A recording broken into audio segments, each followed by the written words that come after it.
In MBTI, there's a personality type called the mediator, INFP. These individuals deeply fear being disliked by others and worry that if people knew their true selves, they wouldn't be accepted. They tend to live in a state of internal conflict. For example, during arguments, they often become silent. Yet despite this silence, they desperately hope the other person will understand their feelings. When first meeting people, they put on a cheerful, outgoing front. But once in a relationship, they appear emotionally invulnerable. What does this emotional invulnerability look like? During arguments, even when they're deeply upset and angry inside, they'll say things like, "You don't matter to me at all," or "I'm not upset because of you," when in reality, they're suffering more than anyone.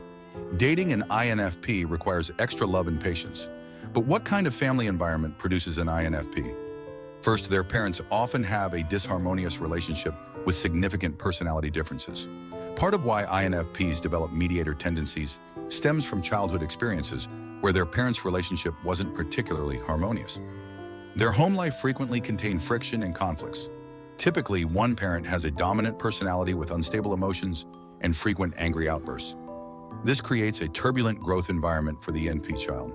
For self-preservation, they learn to mediate between their parents, becoming hyper-aware of emotional cues, and even serving as an emotional dumping ground for both sides, developing extreme caution in their behavior. Growing up in such tense family environments, INFPs become extremely conflict-averse with strong empathetic abilities. This makes them pleasant companions because they're excellent listeners who avoid burdening others. They'd rather suffer themselves than risk conflict. Second, one of their parents often excels at subtle control.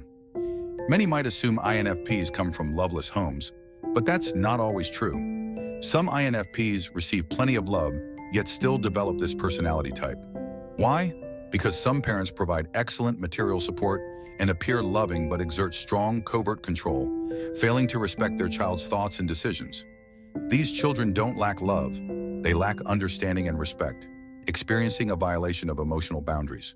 For instance, when your parent asks if you want milk or soda and you happily choose soda, they respond, "Milk is healthier for you," and give you milk instead.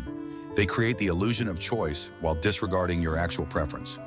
Growing up in a family that appears open-minded but constantly imposes limitations, you eventually stop expressing your thoughts because whatever you say or do gets overruled and rejected. It becomes easier to meet your parents' expectations and avoid arguments.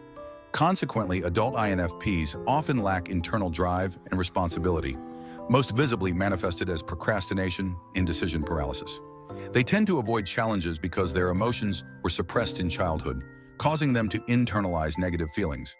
This leads to sensitivity, insecurity, overthinking, internal conflict, and perfectionism.